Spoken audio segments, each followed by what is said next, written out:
views expressed on this program are those of the hosts, guests, and callers, and are not necessarily those of this station, its management, or other advertisers. You're listening to Transformation Talk Radio.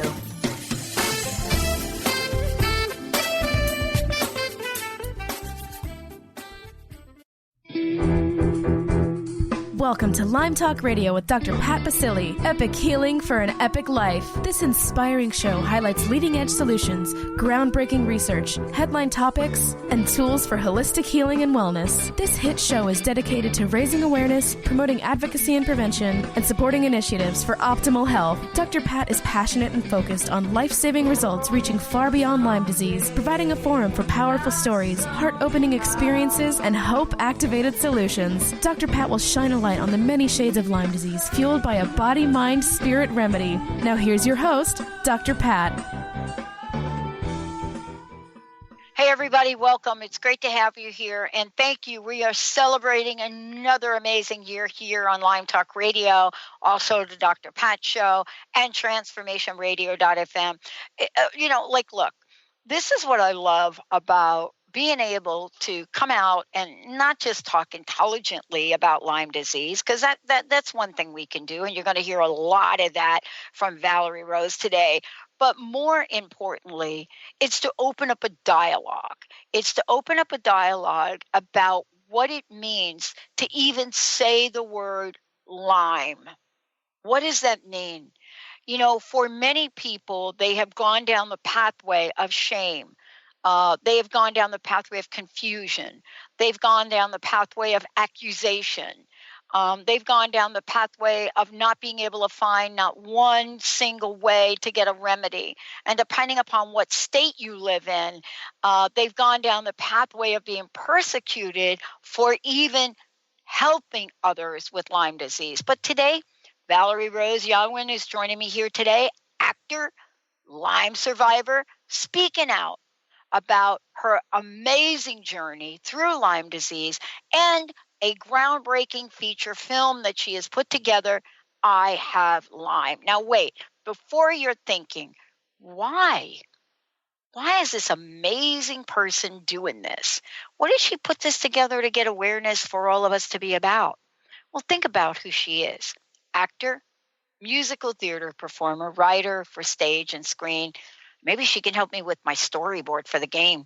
She's also a Lyme disease survivor and, like many of us, an advocate. But what is it about her and her journey that brings her to the forefront? What is it about her story that says, wait a minute, I can do more? How about her latest project, this screenplay and feature film, I Have Lyme, the movie? What does it mean to have Lyme? And why is it time for all of us to come out of the closets and say, we are people that may have Lyme, but we are powerful, we are strong, we are determined, and we are here to get it done. Valerie Rose, welcome to the show. It's great to have you. Great to be here, Dr. Pat.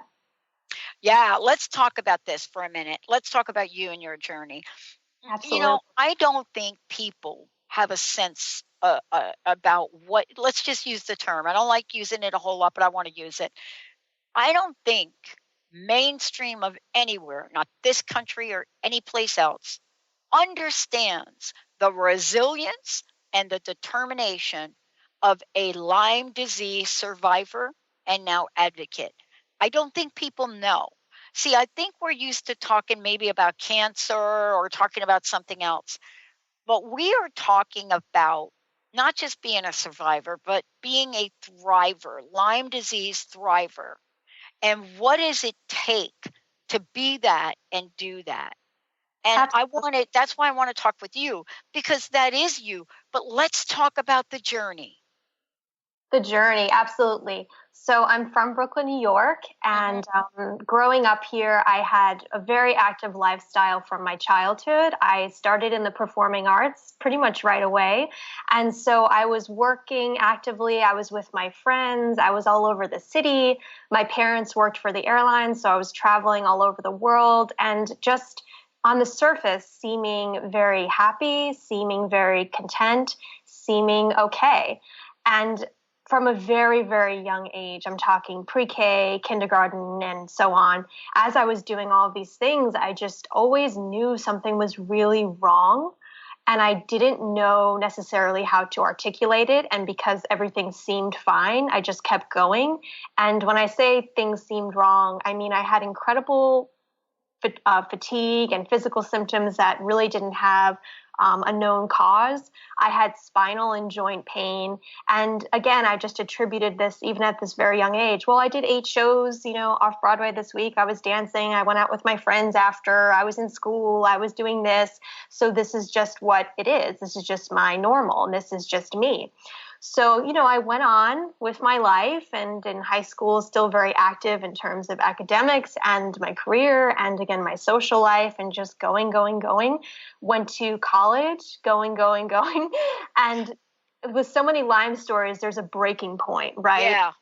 There's that moment where it all comes crumbling down. So for me, towards the latter end of my undergraduate, my time in school, I was just a walking zombie. I mean, the symptoms that I had had my whole life, the pain, the fatigue, the insomnia, the heart palpitations, all of these textbook Lyme symptoms had just taken over me. They had become, I couldn't move through them anymore. So, but concurrently, all these years throughout my life, on and off, I kept seeing doctors and verbalizing and articulating these very specific, very direct symptoms, and nobody could figure it out. So I just kept going. Like I said, once there was the breaking point, then your life becomes all about getting better. And that is also a big part of my journey, those chapters, the 5 to 7 years once I had my diagnosis, of complete commitment to recovery. And now I'm in the next chapter, the next phase, another phase of processing everything that went on, looking back and seeing also the incredible similarities, like you said, between all of these late stage diagnoses for Lyme survivors and chronic illness survivors. And now, turning it around and going back to what I did prior to this, and also concurrently to this experience, and integrating the arts and speaking out. So that's a very, Lyme people will know as they're listening, if we all talk about our stories, it will be 10 radio shows and it'll take 100 years to get through. But, my stories, I don't know when or where I acquired Lyme. Growing up in New York City, a lot of doctors said it's not possible that you can even have Lyme. And of course, they were wrong about that. So there are common themes in my story that, like I said, are present in a lot of patients where they don't get the answers quick enough. And I have found ways to manage and alleviate my symptoms and put them into remission. But everything took time and years and so much effort. And my hope with this movie, with bringing awareness in a totally new way, is to lessen that for people, to get people diagnosed sooner, to get people the care they need, whatever that may be, because so many of us, our symptoms are so different, our needs are so different, and that's obviously a really big obstacle within the Lyme and chronic illness community. It's so misunderstood on such a scale. But that's my hope, just to get people what they need quicker, and for people to feel validated and not alone, because when the dark times hit, they were dark. And I know you know that as well, Doctor. Oh, yeah. And let's talk about this, because, listen, we have seen what happens if we could just talk about why you're really doing this.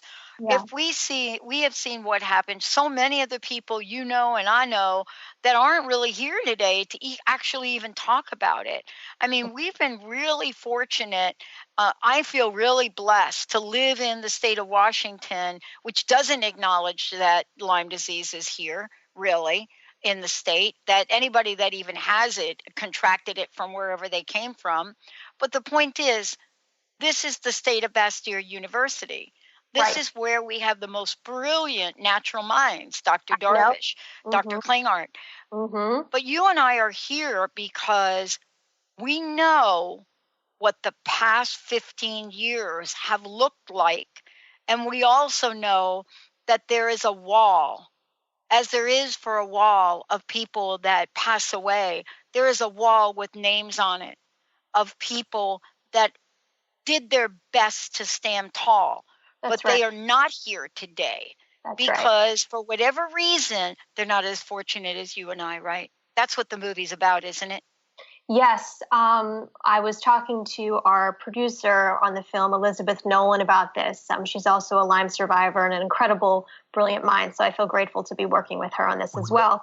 But coming together as Lyme survivors and saying, what can we do about this, was an important part of the catalyst for this film.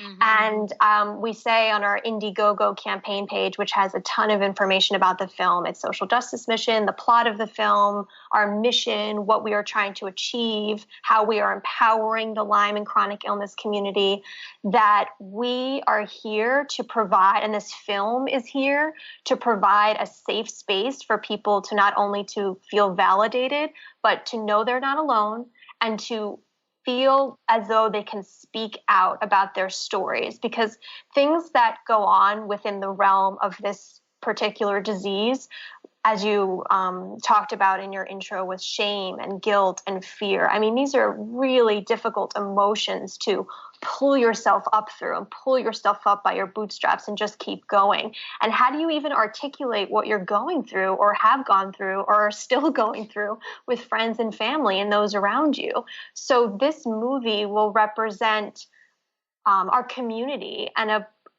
visual representation for people to say, that happened to me, this is my story, and now I feel as though I can stand tall, as you said, and speak out. Yeah, and that is really the key. And why is it the key? Well, here's why. We're going to take a short break, and when we come back, we're going to explore why is it that people that do have information about Lyme, about the symptoms, that go to doctors and they can't find anything wrong. Why sometimes would we rather settle for that diagnosis than to actually go get a Lyme test that works? We're going to talk about that because there's so many layers to this disease, but to also what people have to face in the world of what we think is medical treatment and the so-called do no harm. Stay tuned. We'll be right back.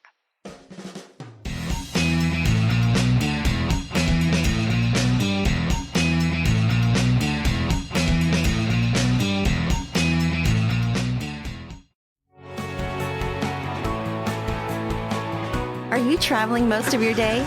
Do you want to take Transformation Talk Radio with you anywhere you go? Well, guess what? There's an app for that. Just go to the App Store on your Apple device or the Google Play Store on your Android and search Transformation Talk Radio. Catch all of our live shows no matter where you are. Thanks for listening. What is a brilliant culture, and how do we create them? Why are they important?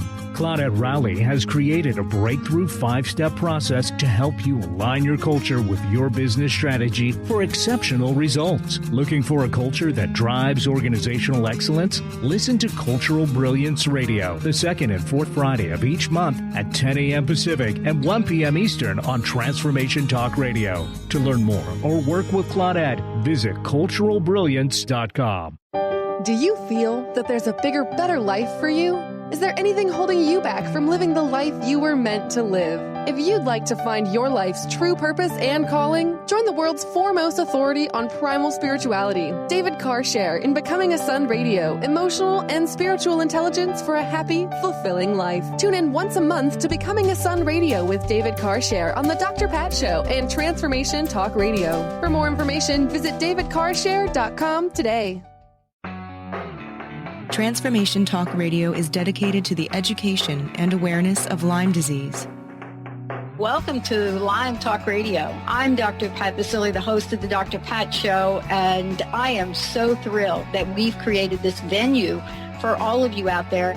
Dr. Pat Baccili will be bringing the most innovative, groundbreaking information, research, treatment innovations, and stories from those it affects every day. What we have heard is that you want to ensure for us that we keep positive, holistic, uplifting, transformative talk radio on the air. We're excited to bring you the contemporary conversations about Lyme disease. We promise not to let the light fade on Lyme. So fasten your seatbelts. We've got lots more to share with you in the weeks to come. Tune into Lyme Talk Radio with Dr. Pat and help keep our mission strong on transformationtalkradio.com. Brand consultant Jen Morgan is here with Radically Distinct Radio to help you take control of your future and maximize your brand's power to produce results. Whether you're an individual trying to reinvent yourself and launch a new venture, or you're an executive trying to reposition your company to modernize your sales and marketing programs, Jen Morgan and the RAD Method empower you to play to your strengths and show up in the world as your most powerful brand. To learn more, go to jenmorgan.com, that's Jen with 2 N's, Morgan.com, or call 206-972-5366.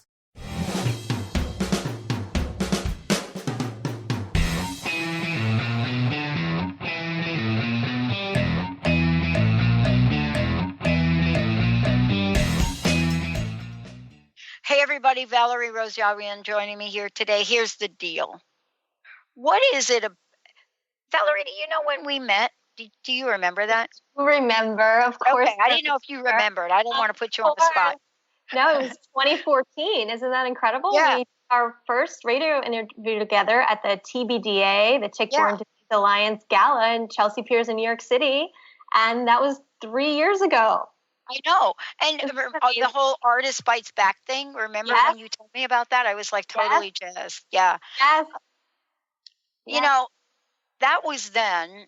You and I were talking about back then what we really needed to do, right? That's right. Now let's fast forward to where we are today. And you have an amazing initiative. We're going to be launching one in about a month or so. But this is really how we get to support each other. You're creating the film, I Have Lyme, and you've created a crowdfunding campaign to do that. Let's take a minute and let folks know how they can donate to this, to the film, and find out more about it. Absolutely. So folks can go on Indiegogo.com. It's INDIEGOGO.com. And once you're on the Indiegogo website, which, as you said perfectly correctly, is our crowdfunding site, with the search toolbar at the top of the site, you just search I Have Lyme the movie. Our campaign will come up. And there is so much information about this film. I said it in the earlier blog, but just the plot of the movie, our social justice mission, why I wrote this movie, the process of writing this movie, how we will empower the Lyme and chronic illness community through this film, with it being a scripted feature film focusing on the characters that I wrote as they're going through a journey of Lyme, as opposed to a medical documentary in real time, which documentaries are great. I love them. You know, they really serve their purpose. But I really wanted to push myself as an artist to create a full-fledged feature film that for the first time focused on a Lyme journey as the central plot. So you see the protagonist and her family members and her friends and romantic partners and people around her go through this really harrowing journey, and then get broken down, and relationships get broken down and then rebuilt. And it's really a trial over adversity story. So everyone will be able to relate, will be able to reach a broader audience. And all of that information and more and ways to get involved is on our Indiegogo site. Well, I mean, this is really important for us to talk about because, you know, listen, this is a disease that knows no age gap. This is not something which we'd like to think creeps up in the elderly. I mean, here's what we've got. We've got an aging population that's starting to show up with outrageous numbers when it comes to autoimmune.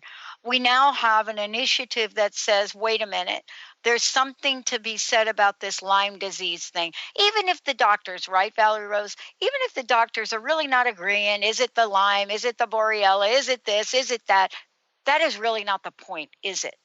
No, the point is that when you know something is wrong, and no one knows yourself better than you, when you don't feel right, And if you are going to doctor after doctor and people, doctors being the well-meaning fellow human beings that they are, but if they are not the right match for your case, if you feel they are limited in being able to assist you in the way you know in your heart and your gut that you need, you must keep going. And it's very easy to say that, but I'm saying that as someone who went through it firsthand, that I just kept going and going and going and didn't give up until I felt I was in a place where I had the support and the knowledge around me that I needed in order to move through to my recovery.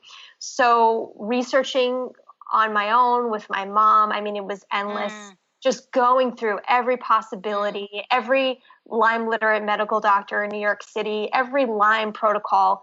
And unfortunately, because there's still so little known about the disease, and especially when you go undiagnosed for so many years, what the actual effects on your immune system, your neurological system, what those effects are, it will just take time until more is known. But all I could say is to just keep going. And if you don't feel like it's a match, don't accept anything, because every life is worth it. Every journey is worth it. So just keep going. What do you think is the greatest? I know today we're talking about justice, right? Yes. We're talking about that. I am really struck by the fact that there are so many doctors, so many practitioners, nurse practitioners, so many people worldwide, but especially so many people. Let's just talk about it. Let's just narrow this. How about New England? How about New Jersey, New York, Connecticut, Rhode Island, Massachusetts? Let's just stay right there. How about what's going on there? In fact, that 9 times out of 10, when doctors can't find out why you're blacking out, why you can't remember things, why you might have some pains, maybe you got a few nodules growing on you, and they just look at you. And if you're over 50, they say it's aging. What is going on that people get a test for Lyme? They show up not having it, and everybody says, yeah, we can't find anything wrong with you. You're good to go. Isn't that what happened to you? Yes. Yes. So this is a problem that I think has multiple branches, if we could say. Yeah. We have issues. So I'll start with a brief thing about my story and testing. And then we can get into these issues. So for myself, I actually tested after, again, years and years and years of very basic and distinct Lyme-specific and co-infection related symptoms. Finally, a doctor gave me, the Western blot as well as the ELISA test, which are the standard modes of diagnostic testing for Lyme.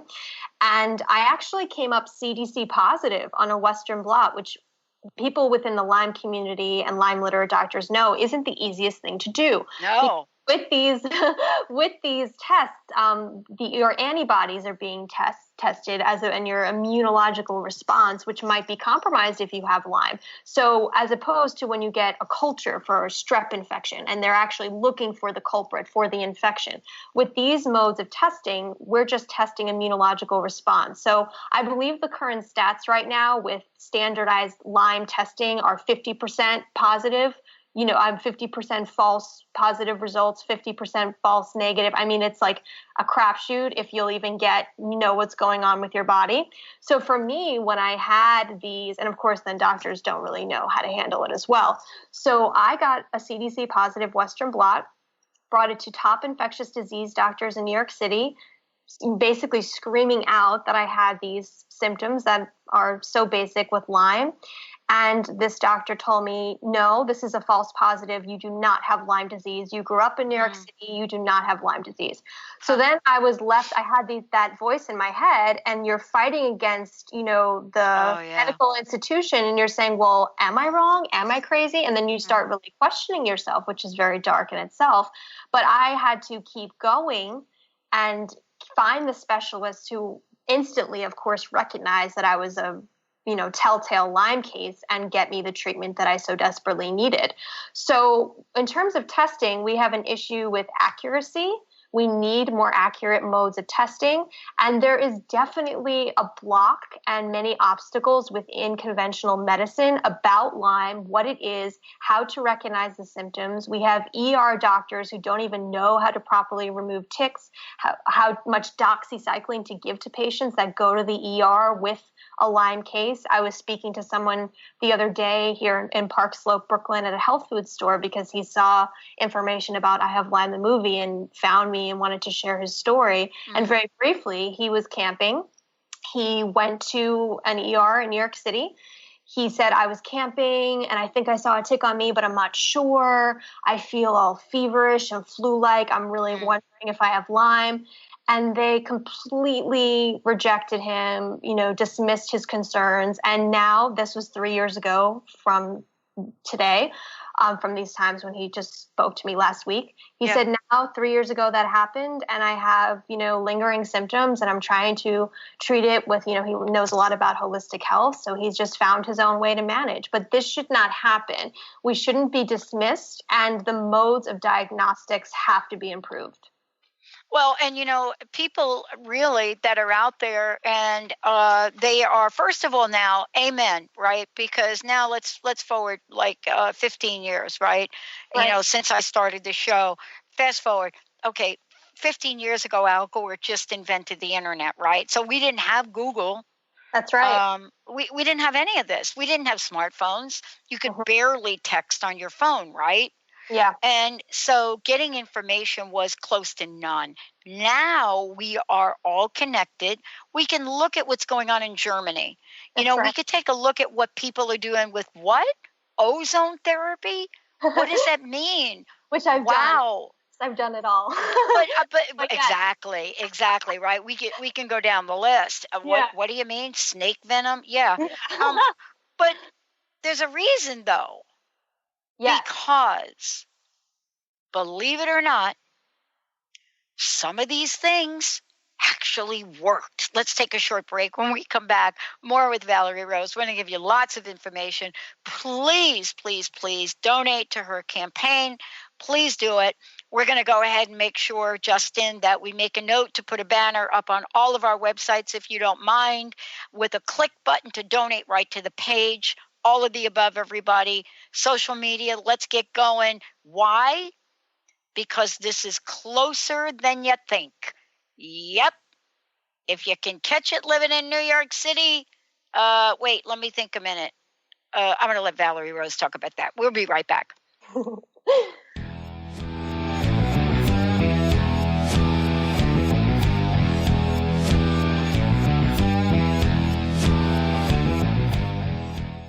Tune in to The Jen Royster Show, intuitive guidance to inspire your life, each Thursday at 8 a.m. Pacific and 11 a.m. Eastern on TransformationTalkRadio.com. This amazing show is an inspirational hour that will take you on an epic metaphysical journey to discover the spiritual approach to life's greatest challenges. Dr. Jen is an internationally known intuitive counselor, spiritual teacher, and energy healer. Call in for intuitive readings and visit JenRoyster.com for more information.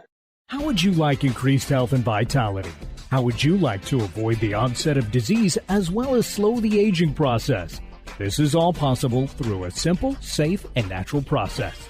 Every day we are either moving toward wellness or away from wellness. Hi, I'm Mary Jane Mack. I'd like to be your partner in achieving optimal health. Contact me now at maryjanemack.com or call 425-392-0659. Visit maryjanemack.com.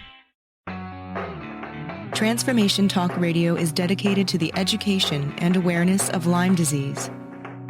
Welcome to Lyme Talk Radio. I'm Dr. Pat Baccili, the host of the Dr. Pat Show, and I am so thrilled that we've created this venue for all of you out there. Dr. Pat Baccili will be bringing the most innovative, groundbreaking information, research, treatment innovations, and stories from those it affects every day.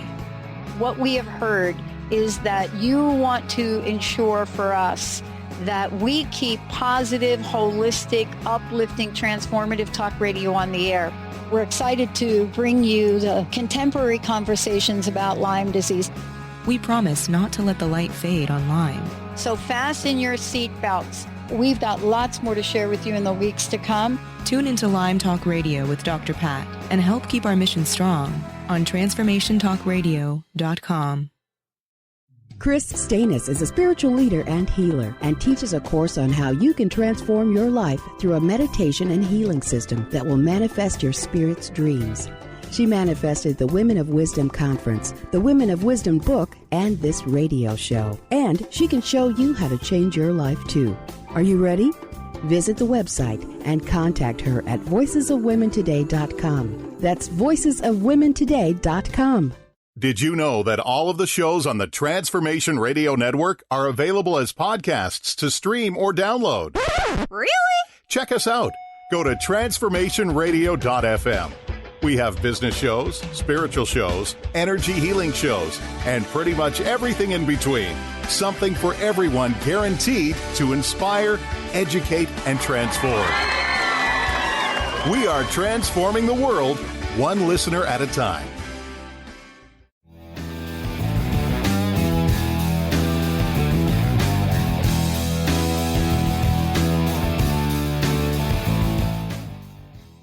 Welcome back, everyone. You're listening to Lyme Talk Radio. I'm Dr. Pat Baccili. I have been doing a show on Lyme for a long time. And why is that? Well, because it is one of the fastest growing epidemics we have and one of the least talked about. And so, we have a number of people now out in the community that are shouting and saying, this is it, this is here.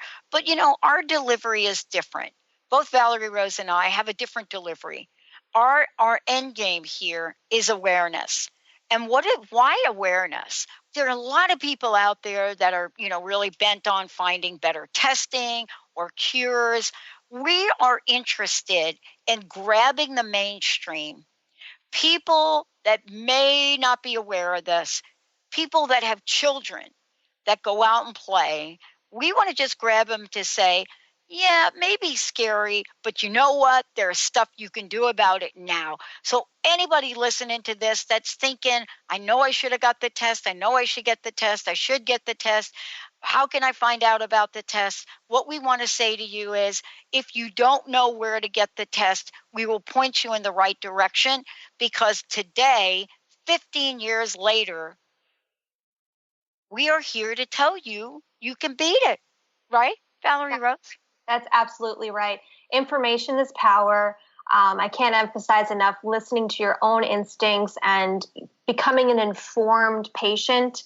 One of my main doctors today, who I've been working with for the past few years, him and I, we talk about these issues. We just sit down and talk. I said, what do you think the main issues within the Lyme community are? He said, there's lack of individualized treatment.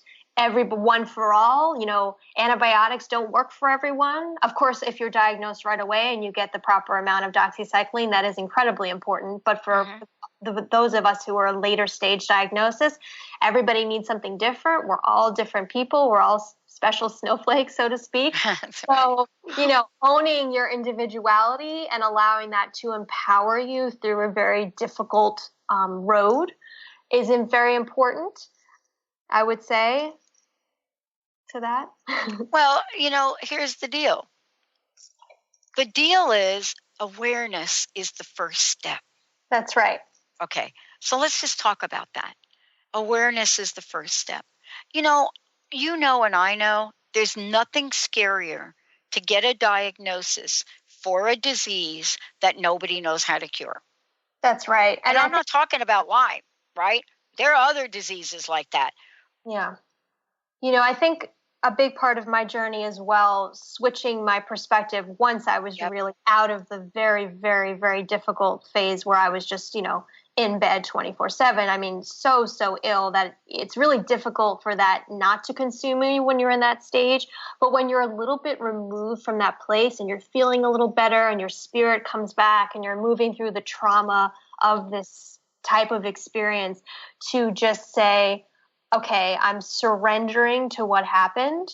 I'm processing what happened and I'm owning what happened was a very important part of my journey. And then turning it around and saying and focusing on the awareness aspect, like you said, all of us speaking out and sharing our individual experiences is essential, because we have huge roadblocks between governmental regulations, insurance companies. I mean, this is what's standing in between the people and recovery. And that's not to villainize these institutions. They are here to protect the people, but bureaucracy gets caught up in being what it is, and it is the individual voices. And this is what I'm really emphasizing with the movement of this movie, to stand up and not feel shame, and to say, these are the things that I came up against, and these are the problems that stood in the way of me getting what I needed in order to be a healthy, thriving human being and a contributor to my society and community at large. And once people start speaking out, that is when change will happen, because there are just so many of us. And the Lyme community is huge, and the fear is rightly so to be huge for this issue, because it is really dangerous. And if we can save one child from being infected at a young age and going through their whole life just being off, I mean, that shouldn't happen. That shouldn't happen with any illness. There should be support. Well, here's the thing I love. Now, back in the day, let's not date ourselves age-wise. Back in the day. I just want to go back in the day for a minute. All right, almost before hip hop. No, not really. Hip hop's been around for a while, especially in Brooklyn. I know, but I'm from the Bronx, because it started in the Bronx, right? That's right. No, yes, that's true. I'm saying. But here's the thing now. If you would have asked me, I don't know, let's just go 5 years ago. When did you and we met, 4 years ago, 3 years, whatever it is? 3 to 4 years ago. Yeah. If you and I would have been sitting there doing that interview we were doing, right? And we would have said, oh, Valerie Rose, my gosh, have you heard of this Maryland personal injury lawyer that is actually out there, an advocate for Lyme disease people, and they're out there, actually a law firm out there, and they are really tackling this from the malpractice claim perspective, that people are being misdiagnosed and when they have Lyme disease. I would have said to you, nah, you got to be living in some other, That's right. Yeah, you're in the B film from Galaxy, from the Guardians from the Galaxy, because but this is where the changes are showing up now. Yes. Right?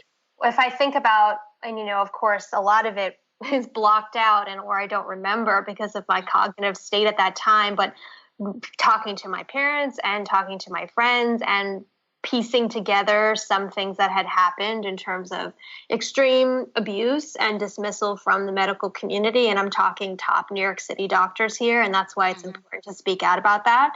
Yes.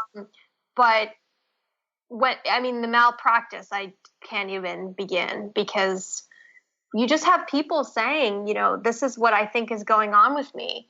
And the majority of doctors aren't comfortable with that. It isn't a team effort between doctor and patient. And that's why I spent many years going until I found practitioners who were comfortable enough and solid enough in themselves to say, first of all, I'm going to take on a very complicated case, but also I'm going to stand with you as my patient and listen to you. It is the most important thing.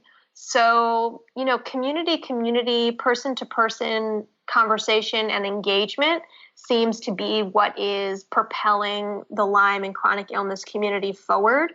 But it's really difficult also when you're very, very sick. I mean, how are you supposed to even articulate what you're going through and the obstacles you're coming up against? So that's what I'm hoping to do with sharing aspects of my own story. And I know that's what you do every day on Transformation Talk Radio, Dr. Pat, and with this film.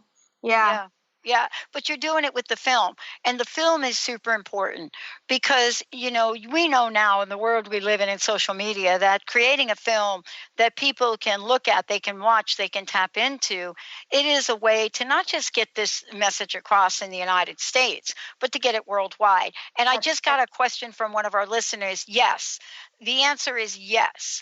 The company that I'm referring to is Miller and Zoyas, ZOIS.com. Miller and Zoyas, LLC, Maryland, personal injury lawyers, and on their site, when they list conditions that are frequently misdiagnosed of people they represent, yes, it is a breakthrough. Right under heart disease, Lyme disease.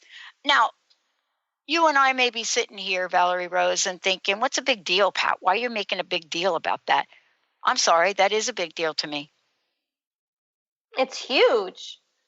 It's huge. Just for people to know that with this journey of so many doors being closed in your face, to feel as though someone has your back.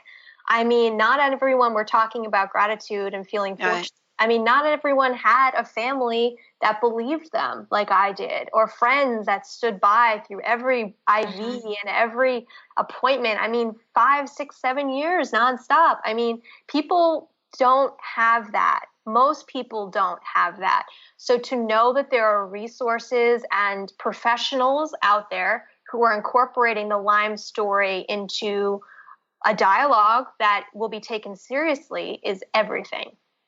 You know, I'd like to skip the next break because we've got lots more to talk about. I want to take a minute again and ask you, we talked about Indiegogo and the fact that this is crowdfunding.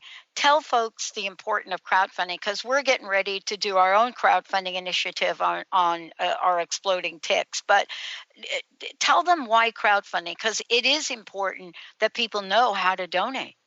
Absolutely. So our Indiegogo page is, you can go on the Indiegogo website, INDIEGOGO.com, search I Have Lyme the movie, and you'll be brought to our beautiful campaign page, which myself and my core team members worked for about a month on, and we have beautiful graphics. We have the movie poster, our graphic design, our art for the film. We have information about the film. So there's just pretty much any question you'll have about this project, the production timeline. It's beautiful. Again, our mission is all there, so any questions will be answered. We chose crowdfunding because it is a perfect match for our community. We know, myself, our acting producer, Elizabeth Nolan, and our lead graphic designer and art director, Sarah Rose Andrew, all 3 young women, all 3 Lyme survivors, all 3 artists. We knew, because we've gone through this experience, that people are stuck at home. People are in bed. People are scared. People are alone. We wanted to make sure that we could share this project with everyone, and you didn't have to be in a position where you could pay however much to get to a gala for Lyme awareness that you couldn't even physically get there. Oh, my God, so everybody needs to see this. Everybody needs to know that we are working around the clock to make this movie happen and advocate. So that was the first step, the first reason, accessibility. Also, most importantly, probably empowerment. So we were so thrilled with the idea that we could engage with the Lyme and chronic illness community to get the word out about this project and this feature film, and to allow everyone to feel like they could be a part of this, first of all.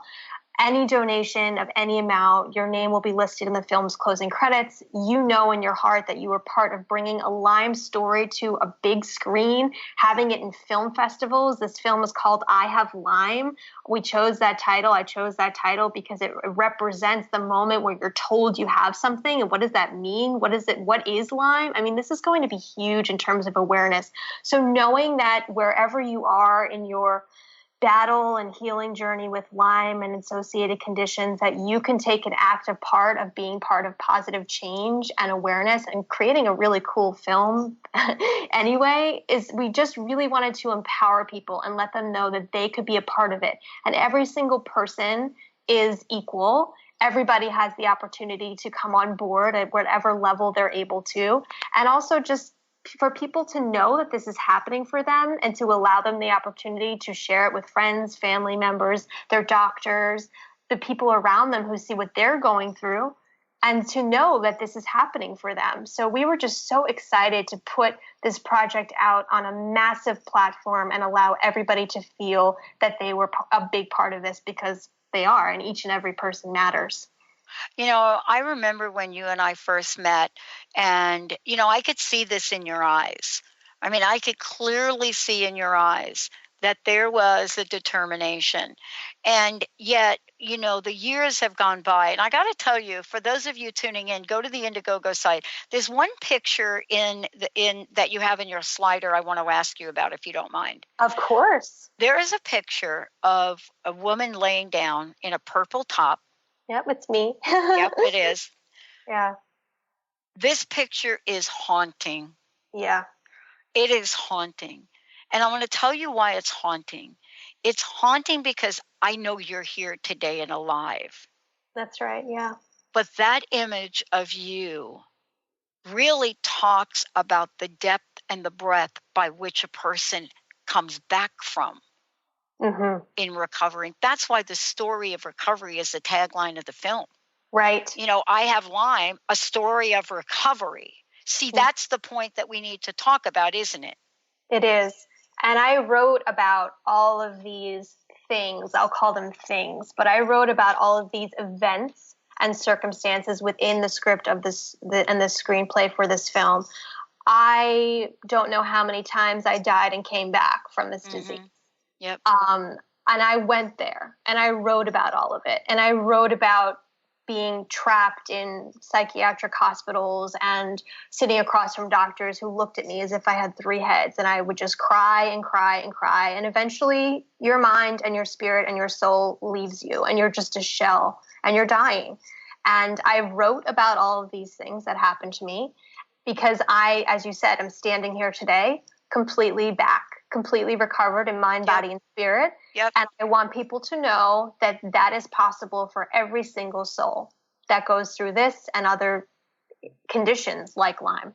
Because Lyme really takes it out of you. I don't know, disease, that means dis-ease, imbalance in the body. This is beyond an imbalance in the body. This is having your spirit literally ripped out of you, run over by I don't know how many cars, and then you slowly pick up the crumbs, pick up the pieces, pick up the shards of glass and put yourself together, and then you're a more beautiful mosaic in the end, right? Yeah. But, here's the thing I would love for you to chat about as well. We see so many journeys and stories, and, there have been other films that have been made. And by the time those films were made, we were dealing with a situation where there was very little hope. And let me tell you what I mean. I did a show with both Dr. Darvish and Dr. Ronnie. These two people, Dr. Darvish out of Washington State, absolutely phenomenal. She's gone to China and everywhere else with not, and I'm not just talking about Lyme, but her protocols for cancer are saving lives. My friend Rich went to her. He had a giant brain tumor, and what happened to it, right? But we're talking about people that have moved beyond conventions and yet have been attacked by the medical community for saving lives. If I had a wish, this would be my wish. My wish would be that we all put down our swords and we come together and remember that our number one goal is to save lives. That's and right. We put down our swords and we say to the pharmaceutical companies, let's have a timeout for a moment. Can we just look at what in the world is saving lives? Now, I'm not just talking about Lyme disease. I'm talking beyond it. I'm talking for a guy that had to go to Mexico because he's got a cure for malaria. Right. But put down our swords. Let's do that so that we could at least come together and have a conversation. Wouldn't that be brilliant? It would be great. And, not to harp on it too much, but these are really the hopes and the goals for this film. Yes, they are. Have the screenings and the talkbacks and the panels after these screenings, so we can invite our doctors, people from insurance companies, people from the CDC, people from the NIH, from IDSA, and Lyme people and health-oriented people will know what those acronyms are, and I'm sure you can find out more about these institutions through the Dr. Pat website. But having everybody come together, settle with this story, and say this is not a unique story. This is a universal story of what this experience could look like for someone. And as you said earlier in the show, not everybody will survive it. So what are the problems? What are the different viewpoints, and how can we come together to address them and create positive change? I mean, and I think if we start to circle back and think about what are some issues that the Lyme community has, I think there's a lot of mixed messaging, and it's nobody's fault. Everybody's just trying to get the word out and trying to express all of these themes and ideas that what they've gone through. And that's what I'm hoping with the film, with these talkbacks, having perhaps each one in each state, and I will definitely be taking it global, but having a theme and saying, okay, lack of insurance coverage is a problem. What are the aspects of it, and what can we do about it? You know, really honing in on the different issues that really affect the Lyme story. You know, I think the other thing is, and, you know, I have a couple of friends that have had to step out into this direction, and that is, where can we go in a cost-effective way to get well? That's right. And, you know, what are we looking at? Well, not everybody can get on a plane and go to Germany, right? No. But we certainly can drive.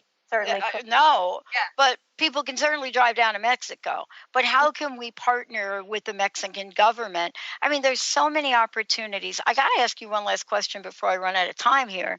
Of course. I told you we're creating this game. And in the game, we have a lot of protocols. I want to ask you about some of the protocols you've taken. Of course. What have you found in your healing journey? If you had to pick your top 3, I know that I'm putting you on the spot. I'm sorry. No, top 3 will be hard. It's going to be more than top 3, but I'll definitely share. Okay. Give us the rundown real quick. Okay, real quick. For me, I think diet and nutritional support was very important. I was a vegetarian for 10 years, and there is absolutely nothing wrong with that. In fact, I'm working hard to return to vegetarianism. But I saw an acupuncturist here in New York City throughout my recovery who was very helpful. Saw her for many years on and off. Pre-Lyme diagnosis, post-Lyme diagnosis, in this recovery chapter, all of it. She looked at me and she said, first of all, vegetarianism is not for you right now. You're a type O blood type. And if people consider Peter Diadamo's work, the blood type diet was very helpful for me. That was not a match. So accepting and surrendering to what my body needed at that time, not judging it and just doing it, and consistency was very important. In terms of therapies, I would say infrared sauna really helps me. I have my own little pod in my living room that I just hang out in. Coffee enemas are helpful, but sometimes they're too much. And accepting that you don't have to actively be working on your treatments every day because sometimes it's just too much for your body. I have certain genetic mutations that my methylation capabilities are compromised. So learning about all of these different things that were perhaps standing in my way of recovery, like you said, information and awareness is power, finding treatments that work for that and being consistent about that. In terms of Lyme-centric treatments, when I met you, I had a PICC line in, actually. I was still very sick when I met you. And I had that PICC line in for about 2 years, did IV antibiotics because my neurological symptoms were so extreme as I had gone undiagnosed for so long. So that was the first thing we tried once we figured out that it was in fact Lyme and various co-infections that were afflicting me. I was too weak, too sick, and too methylation challenged. We learned to handle what I needed. So taking a step back, working on the diet, working on the detox, and then reincorporating the aggressive treatments that I needed was a big part. And knowing that, again, we're all individuals. And if a protocol doesn't feel right, I mean, trust me, I've been through herxes from hell and I understand for that. I've been there. But I will say just taking the time to rest. And for me, you know, a type A personality who was always doing 500,000 things at once and working on projects and working in shows and all that stuff while doing treatments, I would say one of my energy medicine practitioners told me, resting is active. Resting is doing something. You're allowing your body to rest. That is an activity. And when I find myself getting too caught up in, I should be doing all of this, I should be doing all of these treatments, and I'm not keeping up with my recovery, and I hear those voices, I say resting is important. In terms of Lyme treatments, just really quickly, I have a sensitive constitution, and I knew this from Chinese medicine that I had done for years and years since I was 13, 14 years old. So vibrational medicine, homeopathy, German biologics, that's what I do best with. And that's what I've stuck to. Awesome. See, this is what I love. Yes, sharing of information is so important. It is. I got to thank you for today. I almost got a T-shirt once that said something like "I am ozone," but I didn't do that. There's still time. There's still time. Thank you so much for all that you do. And please, one last time, how can we donate? How can we find out about the film? Go to Indiegogo.com, INDIEGOGO.com, search I Have Lyme the movie, and our beautiful campaign page will come up, and you could read all about it, ways to get involved, social justice mission of this film, and the opportunity to pledge a donation. Thank you so much. And by the way, those little infrared saunas with the ozone in it, they are the bomb, everybody. Yep. .com. Yeah, sitting right there in our living rooms. All right, everybody. Valerie Rose, you rock. Thank you so much for today. Thank you so much. All right, everybody. Thank you for tuning us in, turning us on. Well, you will hear more from Valerie Rose as we get closer and closer to the film. We're going to stay in touch. Hopefully, she'll do a screening in Seattle. We'll see you, everybody. Thanks for listening to Lyme Talk Radio with Dr. Pat Baccili, Epic Healing for an Epic Life. This inspiring show highlights leading-edge solutions, groundbreaking research, headline topics, and tools for holistic healing and wellness. This hit show is dedicated to raising awareness, promoting advocacy and prevention, and supporting initiatives for optimal health. Dr. Pat is passionate and focused on life-saving results reaching far beyond Lyme disease, providing a forum for powerful stories, heart-opening experiences, and hope-activated solutions. Dr. Pat will shine a light on the many shades of Lyme disease, fueled by a body-mind-spirit remedy. For more information, visit lyme-talk-radio.com and tune in next time.